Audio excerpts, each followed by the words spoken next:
Is he a public threat, a truth teller that is silenced by big pharma, or something more complicated? Today, we're breaking down the highly publicized and scrutinized autism report that was shared by Robert F. Kennedy Jr. So what actually happened at this briefing, and what does the data really show us? All right, so we have to start off and crack open the autopsy report itself so that we can get a better understanding of what exactly is going on with autism in the United States. Now, I'm going to share with you guys a graphic, and as you guys can see in this graphic, we can see that in 1970, we have an autism prevalency of 1 in 10,000. Now, we can't make too many assumptions based off this number because we know that the CDC only begins to intervene and actually research autism a little bit more deeply in 2000, and that is where we get the initial estimate of autism impacting 1 in 150 children. Now, as you can see, after 2000, every 2 years, there is a continuous study on the prevalency of autism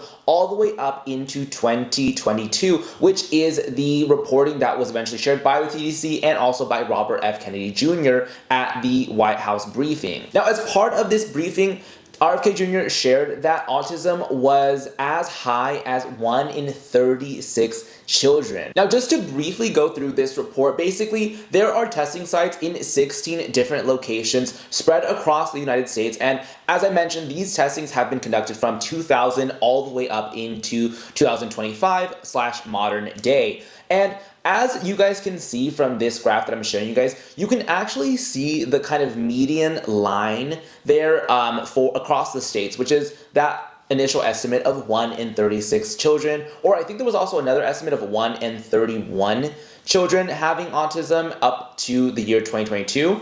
But you can see that there are actually a couple of states that surpass this median boundary. California autism prevalency rate is actually 1 in 12 children. Right behind it, you can see Pennsylvania, Wisconsin, Minnesota, New Jersey, Tennessee. All of these are surpassing the average rate of 1 in 31 or 36 children with autism. Now, it's very important to understand this report because a lot of this information is what RFK Jr. was actually sharing in the White House briefing, but what we end up seeing when we are opening different media sources is actually this attack on RFK Jr. and what he was reporting, which leads to a lot of questions because RFK Jr. was simply reporting the findings by this particular research institution that has been researching autism for 2 decades or more. There are a couple additional metrics to consider for autism.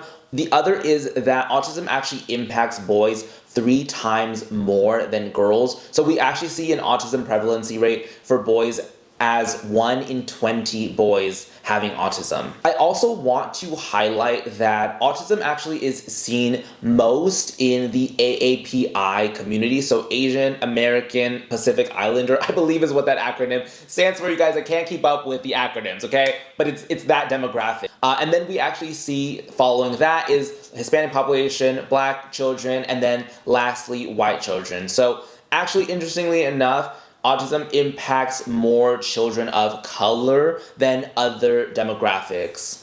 And by other demographics, I just mean white babies. I also think it's very important to understand what RFK Jr. was sharing during the briefing. So a couple of things that he shared, and I'm going to play for you guys those clips, was he actually talked about the extensive studies that have been done over the years to better understand autism and also to better diagnose autism.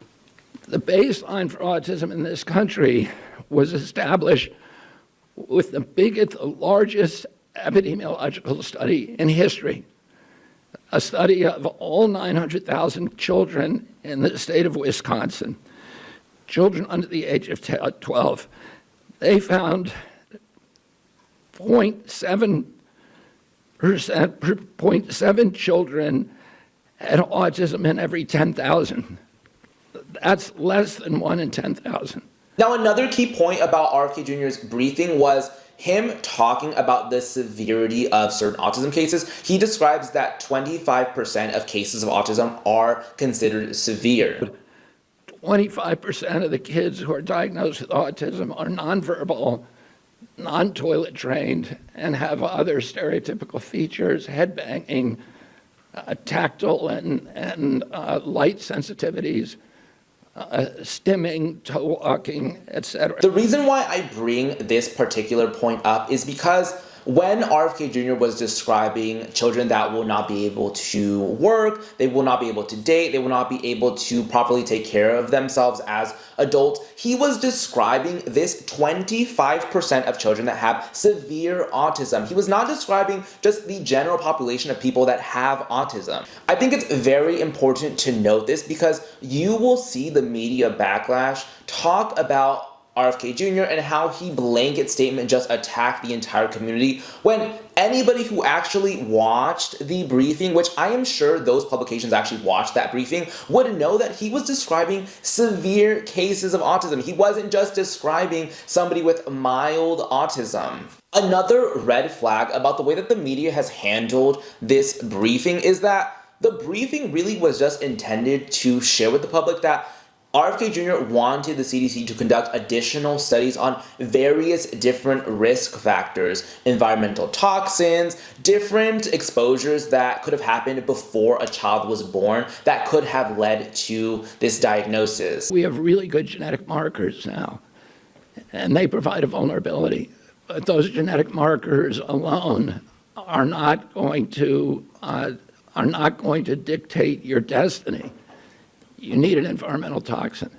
And why is that a red flag? Because anytime that you have a situation in which somebody is just wanting to do more research, they are having a hypothesis that maybe it is this, or this, and the media just immediately goes in and flags this as an issue, I have an issue with that. Because why wouldn't anybody want to know that? In fact, even if those certain environmental toxins are not actually contributors to autism, we would still benefit as a general public to know what is in our food, what is in our medicines, what is in our general environment that could actually be harmful to just humans in general. Now, I do want to know that there were several fact checks done on this briefing, some done by NPR, which basically stated that maybe the severity or cases that fall under that severity category are not actually 25%. So NPR did share a couple of additional estimates, but I don't necessarily know if those estimates fully disprove the prevalency. I'm going to share with you just very briefly. One estimate that they shared was that severe cases of autism are only about 10%. And then in another study, they shared that 81% of people with autism were able to be employed, which does, question mark, leave out the remaining 19%. I don't know if that necessarily automatically correlates to it being severe cases, but again, we can kind of estimate a number between maybe 10% to 25%. Of course, it's going to waver between those, but none of those publications that have come out to fact check RFK Jr. have necessarily disputed the rise in autism. Now, I want to shift over and talk about the media backlash because I think this is such an important factor in this briefing. I'm going to read to you guys a couple of these headlines, which is why RFK Jr.'s search for autism's case is so divisive, how many people with autism fear RFK Jr.'s focus on the condition. New research contradicts RFK Jr.'s claim that severe autism cases are rising. Holly Robinson Pete, whose son was diagnosed with autism, is triggered by RFK Jr. Robert F. Kennedy Jr. is wrong about autism destroying families. Each has a value, ... And I can show you more and more publications, again, that took a small snippet of that briefing, which is RFK Jr. saying that severe cases of autism, in those cases, will have challenges presented to those families. This is not necessarily something that is up for dispute. In fact, families who have children with autism do see a divorce rate of 87%. So it's not that families just do not care about those children, do not want to have those children. It's that sometimes those families do have certain strains that other families do not have, whether it's financial, whether it is caretaking of that child. There are just additional strains, and it's not those families' fault. It's not those children's fault. That's not at all what is being stated here. I think that's a very important thing to clarify here, is that nobody wants to eradicate your children. Nobody wants to eradicate the disease because they think that those children are bad. It's because as more and more children begin to get impacted by this condition, you will see also that there are more and more severe cases. Maybe the percentage stays the same, but the total quantity of cases is going to rise. I also have seen various different publications, including one that I'm going to show you again here in this screenshot. Here's how we know that vaccines do not cause autism. and also just news reporters, publications, talking about how it is dangerous to talk about autism and vaccines, and how RFK Jr. is igniting this conversation. And the funny thing is about this is vaccines, like that word was literally never mentioned in the briefing. In fact, there were a bunch of other things that were actually mentioned in the briefing that nobody is necessarily describing. Again, this is when it is important to start to question these large publications, because I fully believe that they actually watched the briefing. They actually watched it, but still what they extracted out of that was information that wasn't even presented. What I want to draw your attention to is another briefing where RFK Jr. was announcing the ban of certain food dyes. And in this clip, he talks about the money that comes from these food companies and pharmaceutical companies to actually stop the research of these environmental toxins that could potentially cause autism. It's important to note too, in the original briefing, that RFK Jr. described that there are certain industries that benefit from normalizing it. And I think that these industries probably do have a large hand in media, in swaying public perception, because when I am seeing these different headlines, when I am seeing these publications put out these articles about, again, information that was not discussed in that way, it definitely makes you question, where is this sway even coming from? Another small example of this is I continue to see various different articles about how RFK Jr. will not be able to complete these studies by September. There's no way that he can do it. It's a crazy timeline. But again, if you go back to the original briefing, RFK Jr. says we will have some answers by September. Do you still pledge to have answers by September, or is that going to be the beginning of this process? And are you open to following the science regardless of whether it confirms some of your expectations or not? Yeah, I mean, we're gonna follow the science no matter what it says, and we will have some of the answers by September. He also talks about issuing grants to colleges, universities to perform these studies. Like, people are going on the internet saying that, oh, RFK Jr. is just interested in these kinds of conspiracy theories or having like non-credible people outperform these studies. No, it's going through this same exact channel that previous research has been going through, which is through universities and colleges, through scientists, through people who have some level of accreditation. We're going to involve, we're going to issue grants the way that it's always done to university researchers and others. We're going to remove the taboo.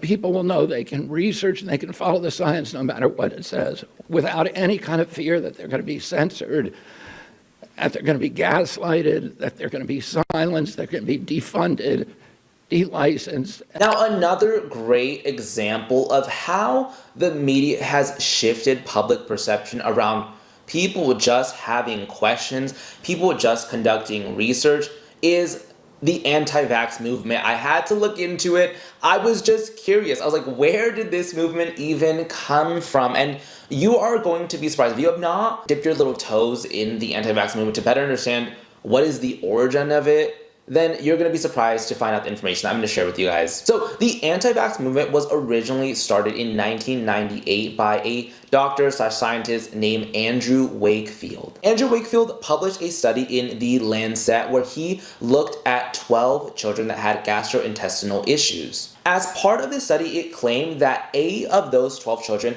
had autism-like symptoms after taking the MMR vaccine. So basically, as a result of this study, it linked bowel issues and autism to this vaccine. And I do want to note that the paper was fully retracted in 2010, and as part of this retraction, it stated that there was data manipulation, that there were undisclosed financial conflicts of interest, and Andrew Wakefield actually lost his license, and I believe there were other doctors that were associated with the study that also lost their license as well. So I went down the rabbit hole of trying to understand who was Andrew Wakefield. Was he just this like kooky anti-vaxxer that was like destined to just prove that all vaccines were harmful to children and causing autism? And what I found was actually the opposite of that realization. One is that Andrew Wakefield actually had no desire to discredit any vaccine. In fact, he shared, and I'm going to show you guys a clip of that he was just interested in researching what were these gastrointestinal issues that these children were having and why were they having it. Please understand that the reports of the Vaccine Association came from parents. We were there to study these children and to examine their symptoms. My colleagues investigated them according to clinical need. The purpose of the study was not to look at MMR vaccination. That was irrelevant. Whether the parents cited vaccination was the cause or not, in their opinion, they had bowel disease. They had bowel symptoms. No one had taken those seriously, and that is why they were there. They were not there for litigation, and they were not there because they had made an association or not with MMR vaccine. It just so happened that they had made an association in many cases, and those were faithfully reported, and those have been grossly distorted by Brian Deere. And I'm going to show you guys another clip where Andrew Wakefield is talking about how he was not even the one to make the claim that the vaccine caused autism. In fact, what he included in his study was just parents who were testifying that their children had autism after they received this MMR vaccine. Did you have some sort of preconceived notion of a link between the vaccine, MMR, and autism before you conducted this study? Absolutely not. Dr. Gupta, please, I urge you, go and read my book. I'll send you a copy. I'm not trying to promote my book. I'm not trying to make money. Take the book and read it and understand the truth. You will understand it. Many people don't. The parents understand it. They get it because they've lived it. Okay? And the claims to whether the vaccine caused their children harm or not came from the parents, not me.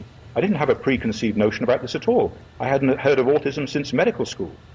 And this was a clinical examination of children on the merits of their clinical problems by the best people in the world. Again, Andrew Wakefield did not set out just to make a blanket statement about vaccines and how they're directly linked to autism. He actually just was curious by the end of this study to research more into specifically the MMR vaccine. Now, another important thing that happened with Andrew Wakefield that, again, is not highly publicized is that he actually won an appeal with the High Court. I'm going to read to you guys an excerpt from this article. A doctor whose name was struck off over the MMR vaccine against measles, mumps, and rubella jab controversy has yesterday won a high court appeal to clear his name. Professor John Walker Smith had been found guilty of professional misconduct following claims he took part in unapproved research that suggested links between the vaccine, bowel disease, and autism. Professor Walker Smith lost his license to practice in May 2010 along with Dr. Andrew Wakefield, who led the research. A General Medical Council's fitness to practice panel found both men guilty of misconduct over the way the work was conducted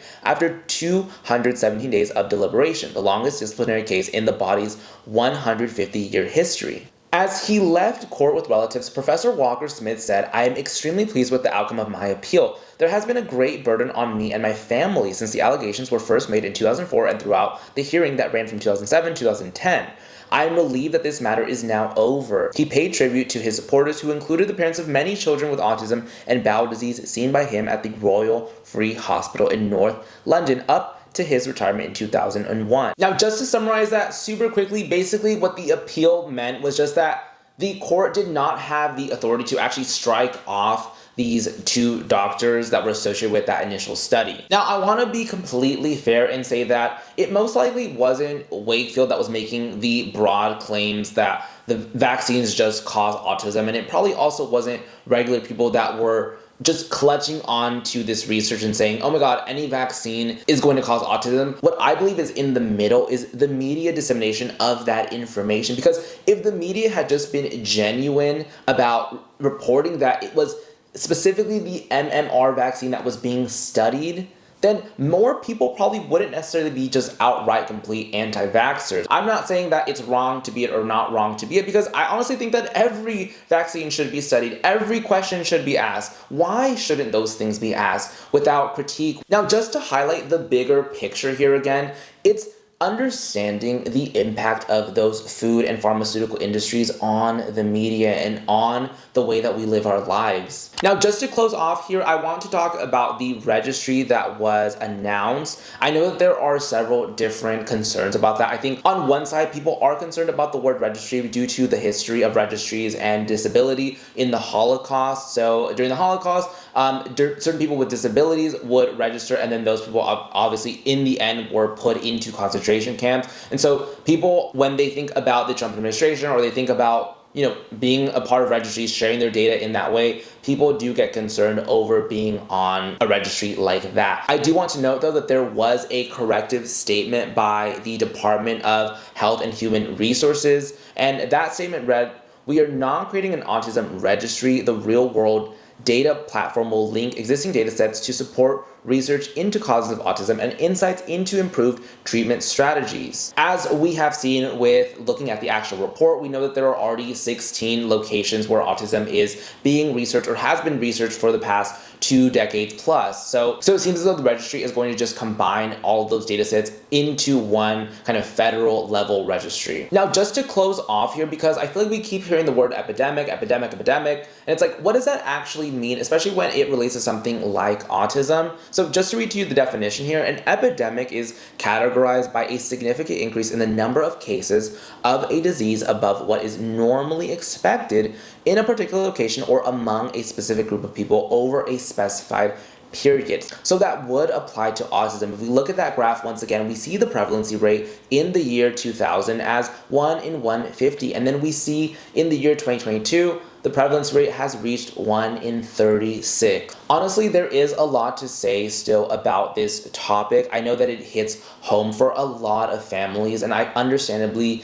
know why it does, but I think that we as a society need to get to a place where we are okay with asking questions. We are okay with researching why things are a certain way, because we will all be able to benefit from that level of research. If we look into what is in our food, what is in our water, what is in our air, everybody is going to benefit from that, not just people with autism. And when I think about liberals that critique RFK Jr. and this particular briefing, I just think, again, it is children of color that are more impacted by autism. It is more liberal states that are impacted, like California, that is most impacted by this. So I understand the need to welcome people. I understand the need to normalize autism, but there also needs to be a point where we are okay with investigating. The other point that I do see often mentioned is, why isn't the administration just actually putting money towards helping the children that are already here?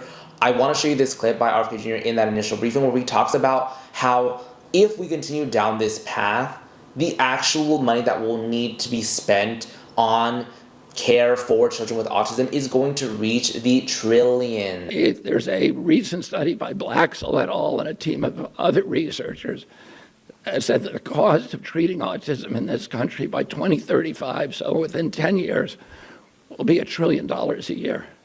This is added to already astronomical healthcare. And I'm not saying that we should not help those children, but again, it is about investigation. All right, I want to thank you guys for watching today's video. If there is anything that you guys think is important about this topic that I should be looking into, any competing theories, ideas, it is all welcome. This is a place for discussion, and I welcome your guys' perspective. So thank you guys so much for watching today's video, and I will catch you guys in the next one. Bye.